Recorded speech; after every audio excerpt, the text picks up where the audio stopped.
kalimba nentola bu revenue bwaffe tuyita localized revenue obwa design milioni 38 design nile zifuluma ez'oluguudo olwo lusinga obubi lugenda ku bintu ebyomugaso ennyo nga gye tuyita St. Joseph Hospital eri private naye tuyamba luyita Health Center for eweereza Segundi constituency namba naye oluguudo olwo ne batusuubiza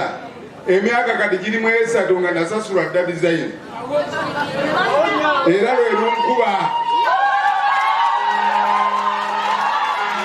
lwokka esinga okunkuba ebintu mbigezezaako era ngezaako kuba n'ettaka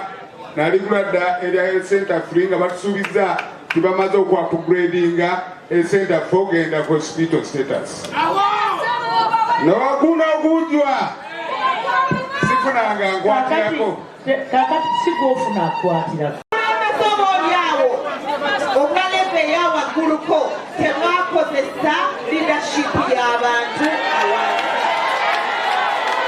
era mama prime minister njagala okubuulira ekyo kyekimu ku kizibu NRM kyeyasanga mu 2021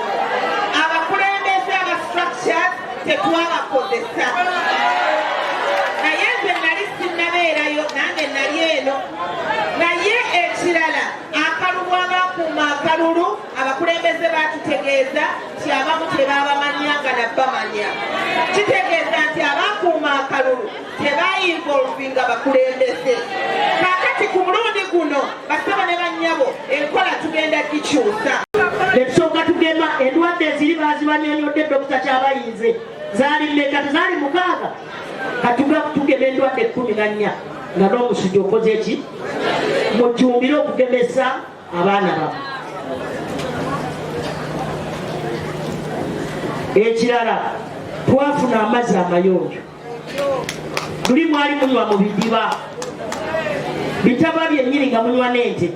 naye kaakati olw'enkola eriwe ya gavumenti abantu banywa amazzi amayonjo ekyo mukikubire mu ngalo.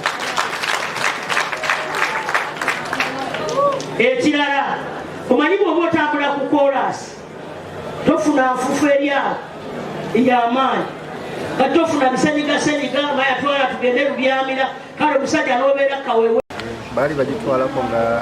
bana NRM olw'ensonga nti waliwo ensobi ezaali zakolebwa wamu n'omuyaga ogubaddewo naye kirungi kiba abantu b'e Nansana baalabye service delivery okuba waliwo abantu betwali twalondo abaleetebwawo ate batatuukiriza ne batakola naye ensobi naffe zetulabye zibadde zikolebwa nga ziva ku bitongole bya gavumenti beteekawo ng'ebyobulamu. Abasawo bangi tuzze mulaba ku mativi poliisi bagombamu obwala abatunda amadagala n'ebiki tugenda kulaba nga tutereeza ensobi zino byobulamu ebyenjigiriza wamu n'okutumbula embeera z'abantu okuyita mu programs nga PDM n'emyonga tugenda kubeera basaale okulaba nga programs zino tuziteekako amaanyi nga tezituuka ku bantu abalina zifuna abatuufu. Tugenda beera bakambwe nga tulaba nti programu za gavumenti zikola ku mulundi guno tugenda kukwata buli kinoomu aneenyigira buvuyo n'obuli bw'enguzi.